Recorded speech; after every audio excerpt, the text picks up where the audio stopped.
ये बात सच है कि हम लोग एक अच्छे दौर से नहीं गुजर रहे हैं। कोरोना वायरस से हमारा देश ही नहीं पूरी दुनिया प्रभावित है और सबसे ज्यादा प्रभावित है हमारे डेली वेज वर्कर्स, जो देश के अलग अलग कोने से आते हैं रोजगार के लिए, ताकि वो अपना और अपने परिवार का पेट पाल सके। गिव इंडिया, एक्शन एड और हेलो लाया है मैं भी कोविड वॉरियर, एक इनिशिएटिव जिसमें हम सब साथ आए और कोविड-19 से लड़े। So join the cause and support our daily wage workers. जय हिंद।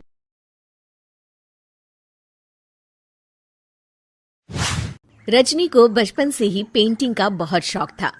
वो हमेशा से ही पेंटर बनना चाहती थी, पर उसके माँ और पिताजी ने उसको कभी भी इस चीज के लिए सपोर्ट नहीं किया और उसकी शादी नीरव से हो गई। नीरव रजनी को बहुत प्यार करता था, पर रजनी हमेशा चुपचाप ही रहती। वो इस शादी से खुश नहीं थी। वो ये शादी नहीं करना चाहती थी। उसे तो हमेशा से पेंटर जो बनना था। अपने इस सपने को वो नहीं पूरा कर पाई, इसलिए वो हमेशा उदास रहती थी। रजनी, बहुत ही बढ़िया फिल्म लगी है, कल देखने चले? नहीं जी, कल मुझे बहुत काम है, मैं नहीं जा पाऊंगी। अच्छा तो कोई बात नहीं, संडे को चलते हैं। देखिए, मुझे फिल्म देखना पसंद नहीं है। आपको जाना है तो चले जाइए।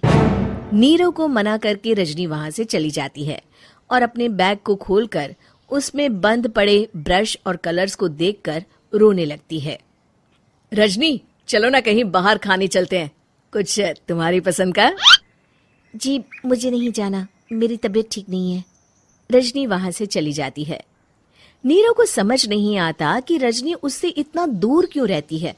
वो जब भी उसके साथ वक्त बिताना चाहता है, रजनी कोई ना कोई बहाना बना देती है। एक दिन घर पर कोई नहीं था। रजनी घर का सारा काम जल्दी से खत्म कर लेती है। घर पर अकेले होने के कारण वो सोचती है कि वो आज पेंटिंग करेगी। वो अपने कमरे में जाकर पेंट ब्रशेस और कलर्स निकालकर जैसे ही कलर मिक्स कर रही होती है कि दरवाजे पर बेल बज जाती है। अब कौन आ गया इस वक्त? इतनी मुश्किल से तो मुझे पेंट करने का मौका मिला है। रजनी दरवाजा खोलती है तो उसकी सास अपनी सहेलियों के साथ खड़ी होती है और सब घर के अंदर आ जाते हैं। अरे बहू, सबको शरबत बनाकर पिला दे, बाहर तो बड़ी गर्मी है। उफ। जी। रजनी पेंट ना कर पाने से उदास हो जाती है। उसे गुस्सा भी आ रहा होता है कि उसने इस शादी के लिए हाँ क्यों कह दी। वो रसोई में जा रही होती है कि उसकी सास उसे रोकती है। बहू, सबके खाने का भी इंतजाम कर लेना, आज का लंच तो ये सब यहीं करेगी। हाँ। रजनी बिना कुछ कहे रसोई में चली जाती है। सबके लिए खाना बनाती है। सब खाना खाते हैं और रजनी घड़ी देखती है कि ये सब कब जाएंगे ताकि वो अपनी पेंटिंग कर सके। जब शाम होती है तब सब चले जाते हैं अपने घर। अरे बहू, सब तेरे खाने की तो बहुत तारीफ कर रहे थे, सबको बहुत अच्छा लगा खाना। आपको मुझे सुबह बताना चाहिए था ना कि आपकी सहेलियां आ रही हैं। पता भी है कितना वक्त लगा सारा खाना बनाने में। अरे बहू, तू ऐसे कैसे बात कर रही है मुझसे? तो और कैसे बात करूं? मैं इस घर की कोई नौकरानी नहीं हूं कि इतना काम करूंगी। रजनी अपने कमरे में जाकर दरवाजा बंद कर लेती है। शाम को जब नीरव आता है तो उसकी माँ उसे पूरी घटना के बारे में बताती है। क्या रजनी ने आपसे इस तरह बात की माँ? हाँ, और पता नहीं उसे क्या हो गया है, शाम से बाहर भी नहीं आई है। मैंने तो कई बार आवाज दी, खाना भी नहीं खाया उसने। तू ही बात करके देख ले बेटा। नीरव अपने कमरे का दरवाजा खटखटाता है। रजनी, दरवाजा खोलो, मैं हूं।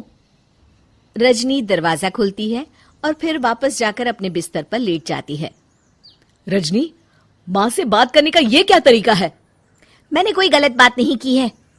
अरे तुम क्यों ऐसे बर्ताव कर रही हो सबके साथ? क्या तुम इस शादी से खुश नहीं हो? रजनी कुछ नहीं बोलती।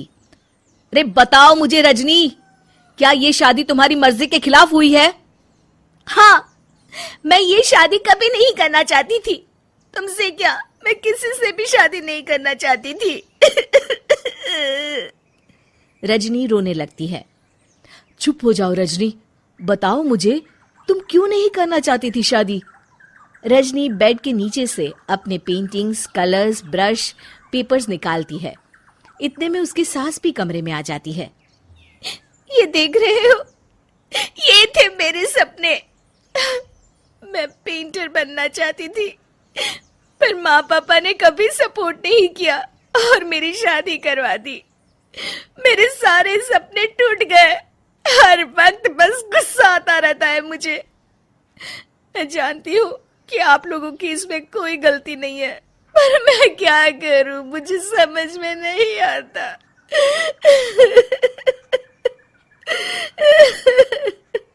रजनी फूट फूट कर रोने लगती है। मुझे माफ कर दीजिए, आप दोनों के साथ मैं बहुत बुरा बर्ताव कर रही हूँ।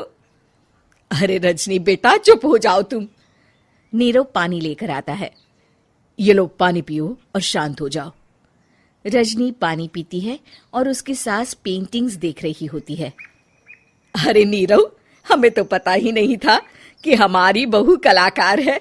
अरे कितनी अच्छी पेंटिंग्स बनाई है, देखो तो। ये वाली तो मैं अपने कमरे में ले जाऊंगी। आपको ये पेंटिंग्स अच्छी लगी? अच्छी नहीं, बहुत अच्छी लगी। और तुमने हमें बताया क्यों नहीं?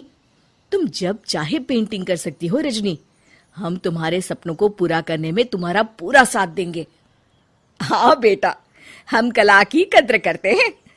हम कलाकार तो नहीं, पर मुझे गर्व है कि मेरी बहू एक कलाकार है।